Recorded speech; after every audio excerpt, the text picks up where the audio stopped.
जेके Yadav films present. ना मोहब्बत संभाली गई ना नफरतें पाली गई, अफसोस है उस जिंदगी का जो तेरे पीछे खाली गई। सिंगिंग बाय प्रिंस बिरिया। जाए से पहिले के सोना तू मानी लेका हनवा गे सोना चांद बनके करी है अंजोर तू पिया के अंगनवा गे सोना चांद बनके करी है अंजोर तू पिया के अंगनवा गे।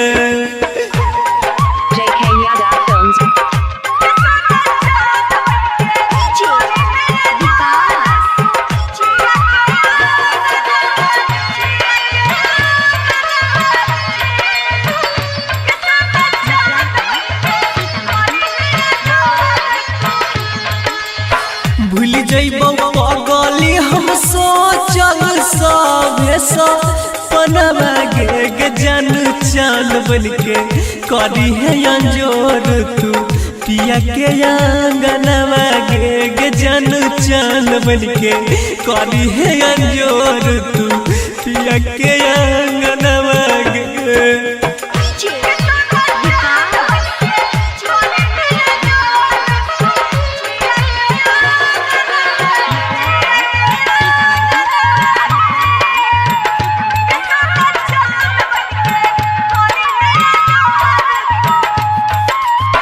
पेनी है जब दुल्हन के जोरा गा हनवा गे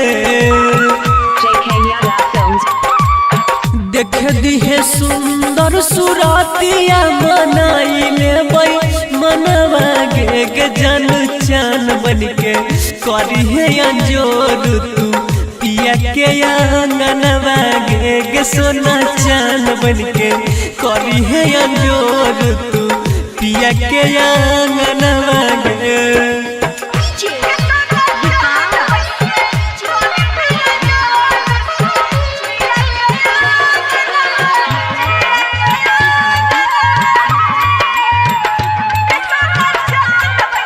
सिंगिंग बाय प्रिंस बिरिया।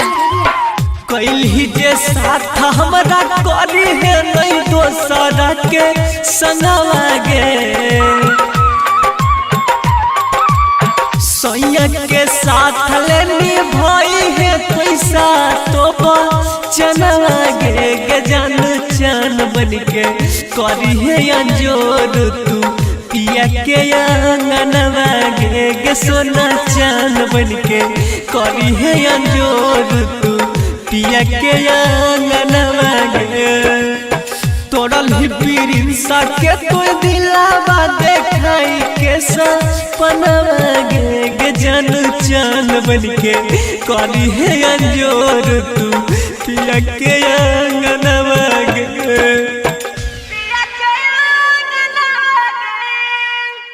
JK Yadav Films